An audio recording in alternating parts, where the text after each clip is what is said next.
turn. Hello, Gerard. Hello, Roderick. Hello, Blurry Yan. I don't feel blurry. I do feel blurry, but I've just had some coffee, so I should be okay. It actually blends into what we want to talk about this evening Oh, nice. because, as soon as 8-bit came in, I thought, well, controlling your character has been tight for many, many, many years. So it's not modern hardware that has improved things over time, because I remember playing Mario, when you push that button, you could get some of those jumps pixel perfect. But okay, let's start a little bit at the We've beginning. dived Why are straight we in. talking about this? We've played 2 games in the past couple of weeks. We've played a Mm, couple of games of Payday 2, which we talked about last week. In fact, we played that a couple of weeks running. yeah. And then a couple of days ago, we tried multiplayer Gotham Knights. And they both feel like they have control problems that lead to the same problem for different reasons. So we thought it'd be fun to talk about. Before we go to that, Mikey, what did you think of Gotham Knights? Since I finally dragged you into it. Ah. It's interesting that I again, picking it apart. Overall, I think it's a really good game. I think the story is tight. I think the music, the score is excellent. It goes along with the with it very, very well. But it's incredible that we both came to the same "oh, this is annoying" conclusion with some of the controls. And it's weird because, okay, so Gotham Knight plays in some ways very similar to the Arkham Batman games, right? Yes, and So, I made a direct comparison to that and thought it was the same publisher, or at least the right, like same development it's team. definitely part of the same mythos, but it's not actually an Arkham Batman Mm. game. And there are some key differences to do with like how you do character progressions and stuff like that. But when you get into combat, if at any point you press dodge, no matter what your character's doing, they will immediately dodge out the way. Yeah. So if you're halfway through an attack and um, and someone's doing a heavy attack towards you that you just don't want to take, You can dodge out you the you way. can avoid all of it. You're not animation locked. So there is clearly very fluid animation happening. When you're on the bike, especially if you're on a controller, it's very easy to avoid traffic unless you don't want to, or you're playing multiplayer, in which case Mikey's traffic suddenly appears on your computer and you ram into it because it wasn't there half a frame ago. One of the things I But noticed with there's something. oh, we got delay as well. Awesome.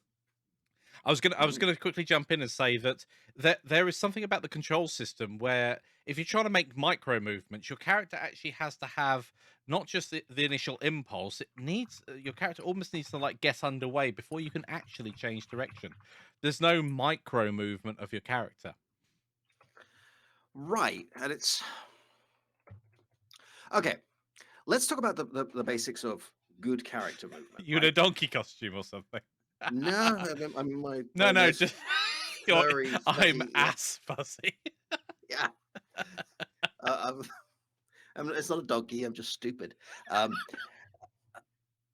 Okay, when you're designing a character and you look at the movement, there's a few things you want to get right, and one of them is momentum.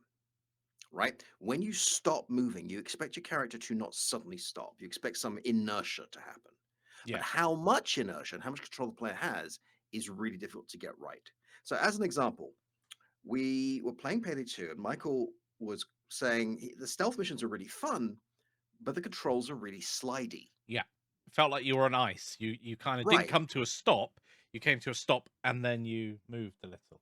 Now, I haven't noticed that during the stealth missions, but I have noticed it during the loud missions where I'm a lot more mobile than I intend to be. I'm trying to like peek out and do a quick shot and peek back, and I've actually just gone halfway across the corridor. So there's too much momentum going on here. Yeah. Um, you can have a game with no momentum, right? Something like, and I've not played it, but something like Super Meat Boy, where it's pixel perfect. But that takes away from the realism. If you're halfway through an animation and your character suddenly moves 180 degrees and snaps the other way, that doesn't feel right.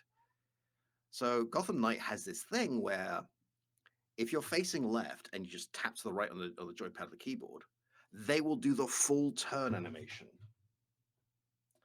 which is interesting because if you're trying to slightly tweak the aim or just look in the right direction or just get away from a ladder, it's actually quite difficult to do. You have to do a Yeah. full motion away. It's interesting because it's almost as if they've tried to get a more realistic effect when it comes to movements, but then you've got the player's desires to take into consideration. Mm. If you're this superhero who's really nimble and you're going to be able to dodge out the way instantly, you expect all of the other movements to be that instant. And it's weird. Analyzing it like this, you're like, well, would I want my game to be like that? Do I Well, because want that the leads to its own movement to be problems, right? realistic? Especially when you're doing a lot of because depending on which character you've got, you're going to want to be in the middle of a big crowd of people and just think, I want to go over there, I want to go over there, I want to go over there. Yeah, But if we're too precise with the movement, there's no way I'm going to hit somebody. There's a wonderful moment where you're playing as Robin and you've got the bow staff, and Robin's first special ability, his first momentum ability, where you've built up enough power, is he twirls the bow staff around him in a yeah. completely pointless way and charges forward. It looks really impressive, does a bunch of damage, and deflects bullets, which is lovely. But Mikey kept missing. He kept sort of twirling past, doing a choo-choo train of death. There we go. Most of the time he hit, like it wasn't a huge problem, but every now and again he didn't. And I'm wondering if the controls aren't trying to guess where you're going, and maybe that's the issue. Well, I realize that I need to understand the game. I've obviously played third person games where you're looking is definitive. That's the way you're going to go. So I start this charge with my character maybe slightly off.